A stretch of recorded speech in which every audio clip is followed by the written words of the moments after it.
Well, my name is Derek, and I want to welcome all of you guys, and I want to welcome those of you who are with us online.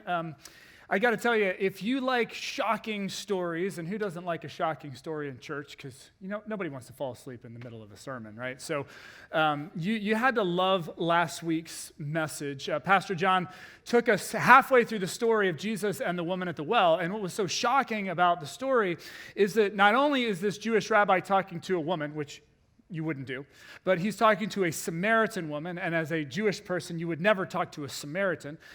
But this woman is also, she's led quite a life. I mean, she's a pretty immoral person according to all of her town and community. And so it is quite shocking that Jesus is having this conversation with her.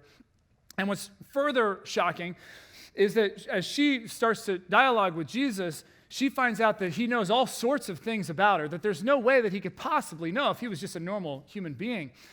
And so that's where we pick up the story today, the second half of it, in John chapter 4, starting in verse 27. John writes, "Just then, his disciples returned." So his disciples have been out trying to find food. It was noontime, they were hungry, so they've come back from finding food. And it says that they were surprised to find Jesus talking with a woman. But nobody asked, "What do you want?" Or, "Why are you talking with her?"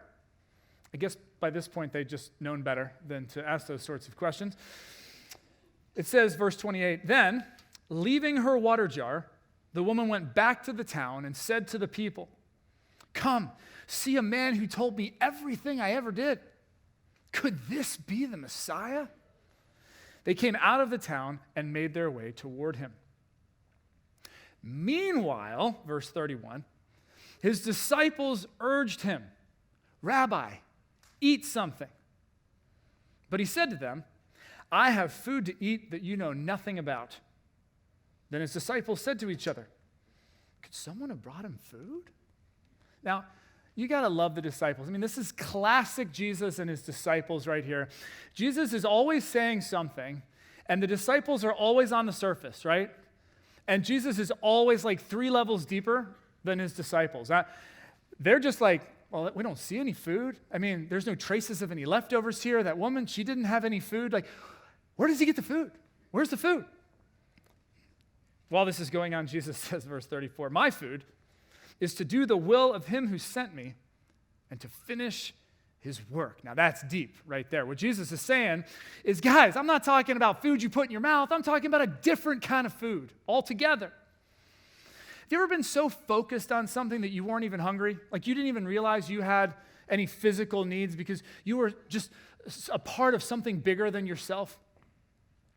For me, I'm constantly thinking about food. I don't know about you guys. In fact, normally, I'm not hungry at all on Sundays. I can go 8, 10, 12 hours without eating because I just absolutely love Sundays, and just is my favorite day of the week. But all this talk about food today, I'm hungry right now, okay? I'm hungry. So I'm kind of known as the guy around the office. I'm always eating. I'm always like trolling for food. And but what Jesus is getting at is like when you are so focused, and we've had a time like this, haven't we? You're so focused on something, you didn't even realize you were hungry. There's a different kind of food at work that's satisfying you. Jesus continues, because I guess the disciples really needed to hear a little bit more about this before they understood what he was talking about. So verse 35, he says to them, don't you have a saying? It's still 4 months until harvest. I tell you, open your eyes and look at the fields. They are ripe for harvest. So I think this is fun about Jesus because he's like, all right, you guys are so obsessed with food. We'll keep the food theme going. We'll talk about fields and a harvest. Even now, the one who reaps draws a wage and harvests a crop for eternal life, so that the sower and the reaper may be glad together. Thus the saying, one sows and another reaps, is true. I sent you to reap what you haven't worked for. Others have done the hard work, and you have reaped the benefits of their labor. Now, when Jesus is talking about this harvest, and he's talking about these fields, is he talking about actual food that you literally put in your mouth? Is that what he's talking about? No, that's not what he's talking about. He's talking about a harvest of people. What he's talking about is people's lives being impacted. That's this different kind of food that is sustaining Jesus. And then in verse 38, which we just read, where he says, others have done the hard work, and you've reaped the benefits of their labor. This hard work that he's referring to is the work that has been done by all of the leaders of God's people. People like prophets like Moses and Elijah. It's people like John the Baptist. And Jesus is even speaking really about himself here. But there's someone else who's also done the hard work. And that is the woman at the well. Check out the next verse, verse 39. John writes, many of the Samaritans from that town believed in him, in Jesus, because of the woman's testimony. He told me everything I ever did. Now, you may be thinking, well, what kind of hard work did she do, right? She didn't do much of anything. Well, let me remind you, the very fact that this woman is having a one-on-one conversation with Jesus at noontime at a well in Samaria is because this is a woman who's been completely ostracized from her community. She is an outcast. She could not go to the well when others would go in the cool of the day. She had to go in the heat of the day. And so what you have to realize is she goes back to this town. And she's going back to a town of people that they look down on her, they've judged her, they shut her out, and they don't respect her at all. And check this out. Simply by her just sharing what happened in this conversation with Jesus, many people in that town who didn't have any respect for her at all came to believe in Jesus as the Son of God. That's powerful, you guys. This is a great reminder that we should never underestimate the power of our testimony. Now, I don't want you to be intimidated by that word testimony. Sometimes we hear the word testimony and immediately we think, oh man, that's when you share your faith with somebody. That is when, you've got a bunch of Bible verses prepared, and what you're trying to do is you're trying to convince somebody about the existence of God and proofs for the divinity of Jesus Christ. This testimony's got to be all buttoned up and thought out and all that stuff. No, that's not a testimony, you guys. You know what that is? That's called Christian apologetics. And let me tell you something. In our day and age, Christian apologetics is not something most people want to have anything to do with. They're not receptive to it at all. So let me try and remind you of what a testimony is. It's just like this woman's story. It is simply the story of what God has done in your life. That's what a testimony is. It is simply the story of what God has done in your life. You don't have to have a bunch of Bible verses in there, a bunch of proofs in there. It can be as simple as, for this woman, what did she do? She just said, hey guys, come hear about a guy that just told me everything about me. It's that simple. It could be as simple as just an answer to prayer that cannot be explained by any good reason other than God intervened in your life. It could be as simple as just saying, ever since I've been going to this church and I've been really trying to listen and apply the teachings of Jesus, I can't fully explain it. I don't have it all figured out, but you know what? I just am experiencing a lot more peace. Things are just going a little bit better in my life. That's a testimony. That's powerful.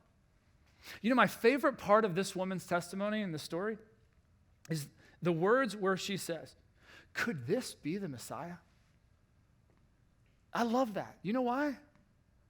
Because she's not saying, come, this is the Messiah.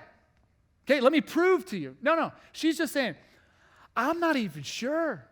I don't even fully have it figured out. But I'm wondering, could this be? Now that is a powerful testimony. You know why? Because it's authentic. It's genuine. And in today's world, that speaks louder than any Christian apologetics. In fact, never has a testimony been more powerful than right now. And I'll prove it to you. Because, when you go to make a decision, when you go to purchase something, when you go to figure out how you're going to spend your time or do an activity, you don't shop and make decisions by brand anymore, do you? Sometimes you do. Sometimes you do. But where we now go to make our decisions is we go to Yelp, we go to TripAdvisor, and we go to Amazon.com, don't we? You know this because you've been standing in a store sometime looking at products and you actually went on Amazon on your phone to look at the reviews. Now, what ultimately, when you're looking for how many stars something got, what ultimately are you looking at? What are you evaluating in that moment? You are evaluating testimonies, aren't you? Testimonials of people who've experienced that product. That's how we operate. This is such a powerful concept, and people have never been so receptive to the power of testimony, to the power of story as today. So here's what I want to ask you. Are you sharing the story of what God is doing in your life? Never have people been so receptive to it as they are today. And yet there's often a hesitation with us because we feel like it's got to be perfect. Instead of, this guy just told me everything I ever did. Could this be the Messiah? Boom. There's a testimony. So I encourage you. How are you sharing it? Find those opportunities to share what God is doing in your life. So that's what the woman did. The town comes out to meet Jesus. In verse 40, it says, so when the Samaritans came to him, they urged him to stay with them, and he stayed 2 days. And because of his words, many more became believers. They said to the woman, we no longer believe just because of what you said. Now we've heard for ourselves, and we know that this man really is the Savior of the world. So you got to picture the scene, you guys. I mean, first of all, a whole bunch of people in this town who couldn't stand this woman come to faith in Jesus just because of her story. That's incredible. And then many more come to faith after spending time with Jesus. And so this whole town is swept up in this Jesus movement, and many, many of them come to be followers of Jesus. And what's so fascinating to me is that all of this takes place. This whole transformation in this town occurs because of just 5 words in this story. 5 words that we read to start the service. Back in verse 28. Then, leaving her water jar. This woman has come to the well to get water. She's encountered Jesus. It's been unbelievable. And it says, then, leaving her water jar, she goes back to the town. I can't help but wonder what those disciples, the disciples are always a little bit slow, always just a little bit, grasping for what's happening. I just can't help but pick on them a little bit and wonder what they were thinking here. So the woman has come to the well for one purpose, and she's left her water jar at the well. They see that, and I bet they were going, what in the world was that woman thinking? What's she doing? Well, they were about to find out what she was doing, because just a few minutes later, this whole town of people, they see coming toward Jesus. And you got to remember, they are Jewish, and this town is full of Samaritan people. So they see these Samaritan people coming at them. And so just remember that Samaritans were despised by Jews. Samaritans felt like outcasts. Samaritans were filled with shame, were filled with bitterness and animosity and resentment towards the Jewish people. So here's this town coming with all this baggage. And you know what the disciples got to see? Yeah, they saw a jar laying down by that well, but they also saw a town completely transformed by the love of God. They saw a town of people become followers of Jesus Christ and live their lives for a whole different purpose. All because this woman was willing to leave her water jar. Now, I don't know about you, but I am really glad that we live in a time and a place where we don't have to go out and get water every day and fill a water jar. How about you? You guys pretty happy about that? The reality is, we all still have a water jar. We don't fill it with water, but we have responsibilities in this life, right? I mean, you got bills to pay. We got money we've got to make. There's certain basic necessities that we have to take care of day in and day out.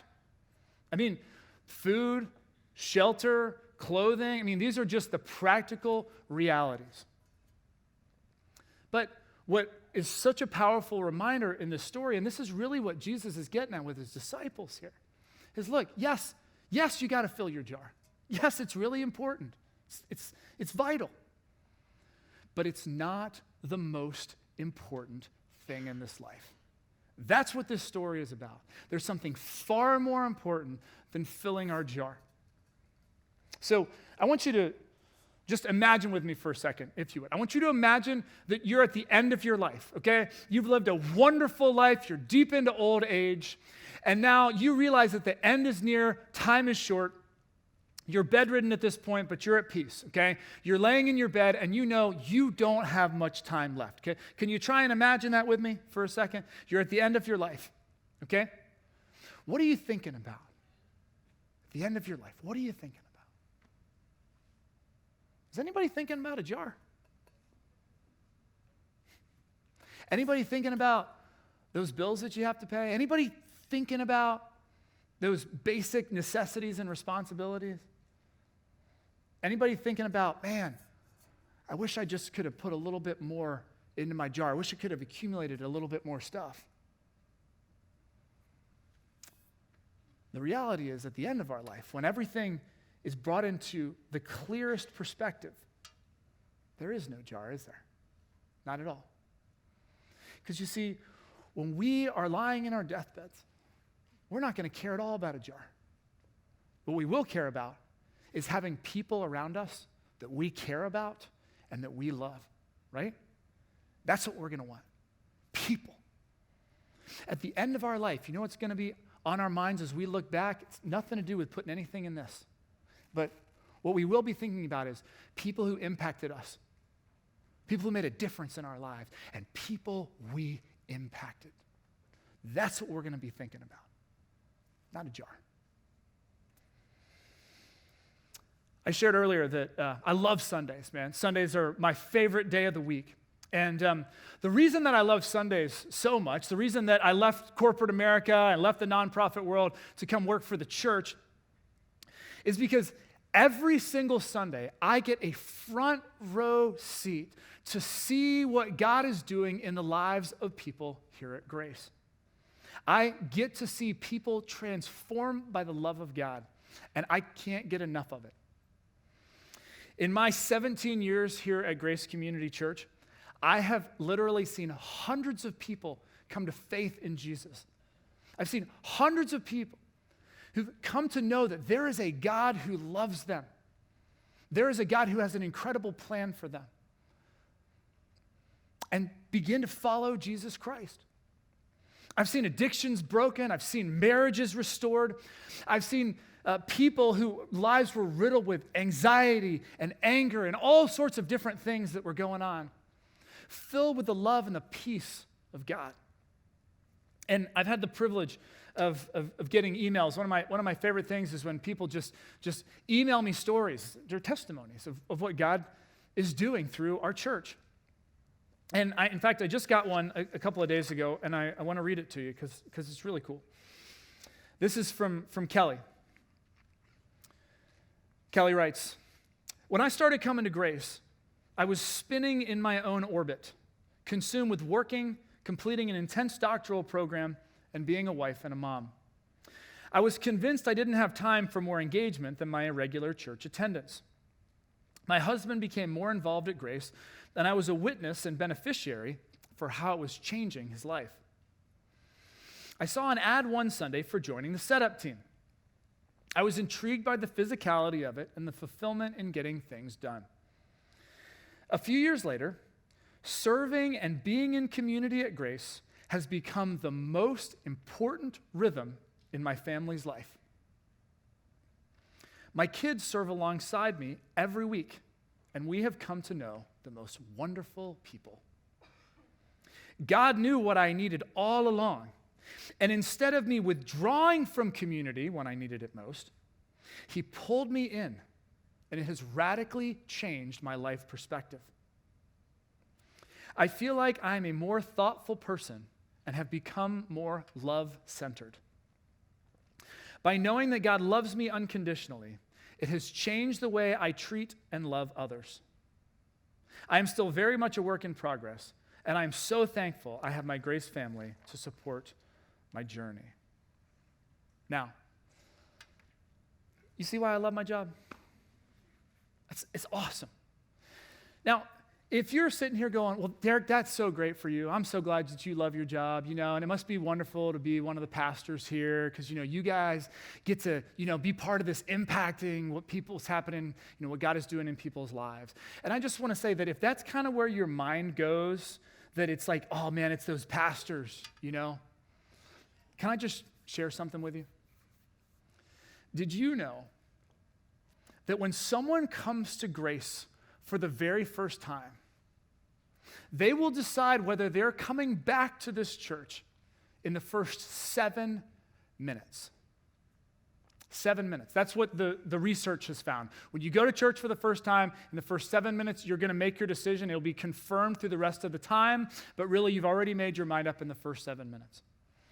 Do you know what happens in the first 7 minutes of a church service? Not one word of a sermon. Not one.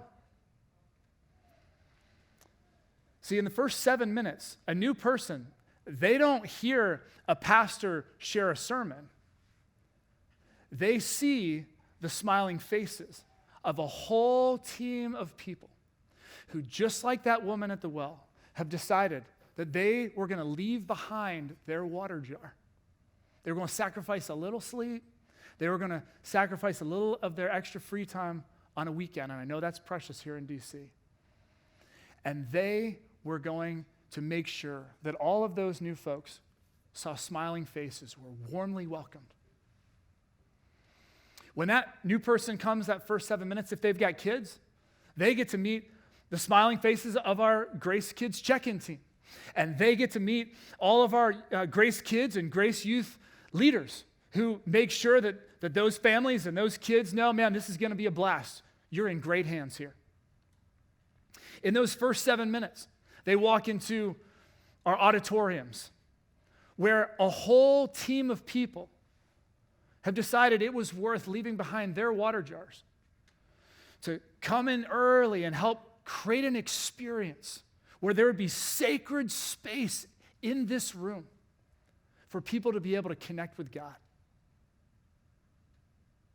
And of course, none of that 7 minutes would even be possible in the first place if it wasn't for a whole team of people who'd left behind their water jars and gotten up really early to help transform a school into a church service and then put it all back together again at the end. So, just in case you're thinking, oh man, I hope that sermon's really good today. Boy, I hope the pastor's bringing it today. Okay? That's not actually where it happens. Now, don't get me wrong. If the sermon's terrible, okay, they're out. All right, so it's got to be halfway decent. But those first 7 minutes are so critical. And let me tell you one other thing. In a typical church, like in kind of a standard church where, according to the data, you find that over 95% of the people who are in that church are just church people. Okay, this is what they do. Church people, week in, week out. If that first timer going to that church doesn't enjoy their first 7 minutes, they don't like the experience, they're going to another church the next week. No big deal. It's annoying, but no big deal. But at a church for people who don't go to church, it's a whole different deal. See, here at Grace, you may not know this, but we have so many people here who have either never been to church in their entire life, and this is literally their first church experience, or they haven't been to church since they were a kid, or they've had a horrible church experience or a horrible experience with someone, who maybe was, I don't know what was going on with them, but it's been a train wreck for them. And so we have so many people who are walking into a church for people who don't go to church. And literally, they're not going to another church if this doesn't work out. If this doesn't work out, you know what they say? Maybe this whole God thing isn't for me. forget about faith. Who cares? I tried it. I gave it a shot. I thought I was hearing some spiritual thing, but maybe it was just that pizza I ate last night. Maybe it was. Maybe it just wasn't that good. I'm serious. I mean, you laugh, but I'm serious. Do you see how high the stakes are? I mean, some of you know this because today is your day. You're here for the first time. And in fact, you've pretty much already made your mind out which way you're going from those first 7 minutes. Assuming that I just don't completely crash the plane here in the next few. And here's what I want you to grasp. If you think it's all about the sermon, you think it's all about the pastors, the only way that a new person ever gets to the place where they're ready to take a step with God, that they're ready to see some things in their life changed, it's because of a whole host of people who, just like that woman at the well, were willing to leave behind a water jar and create an experience where people could connect with God. I got to tell you guys, if you are here and you are already part of it, if you are already serving, can I just say, on behalf of the hundreds and hundreds and hundreds of people here at Grace whose lives are being changed, thank you. Thank you so much for being willing to leave your water jar and to serve here at Grace, because you are being used by God in a mighty way to make a difference. I think that's worth clapping for. We can give all these guys a hand. That's awesome. But I want to say this. Maybe you've been coming to Grace for a little while, and you really like this church. You would consider this your church. But you haven't yet kind of figured out how to jump in and get more involved and start serving. Today is your day. Today's your day. And I can't think of a more perfect day than today to jump in. You know why? Because today is the first Sunday in Lent. Did you guys know that? It's an awesome day. So Lent is the 6 weeks leading up to Easter, where for the church, we really place a special emphasis and we place a special focus on trying to remember what Jesus has done for us. It leads up to, Jesus' death and his resurrection and his incredible forgiveness. And, a lot of times we give up chocolate. I've done that before. Man, that's tough. I get that. I got something even better you can do, okay? What if you said, for this Lenten season, I'm gonna leave behind a little of my water jar on Sundays. I'm gonna give up a few minutes of my time. I'm gonna show up a little bit early so that someone could experience the power of God. I can't think of a better thrill. I can't think of anything more exciting, more fulfilling than that. Now, you may be like, hey, Derek, you make a pretty good argument, but here's the thing, Derek. There's some people and they just love to serve, and they're already serving. But service just isn't my thing, Like I do other things, but serving, just not, I contribute in other ways. And I get that, and that's totally cool. But could I just push back just a little bit, just because I love you, and I really, honestly, I say this in love, and I want the best for you. You got to remember that we are created in the image of God, okay? We're created in God's image. What we know about God as revealed to us through Jesus Christ, when we look at the life and the ministry of Jesus, is Jesus reflects God the Father. And Jesus' entire life and his entire ministry was about serving. So what we know about God is that serving is at the very core of God's nature. We're in the middle of a series called Who Are You? Finding the true you. What I want to tell you is, as people made in the image of God, a God who serves, we fundamentally, in our DNA, at our core, we were created to serve.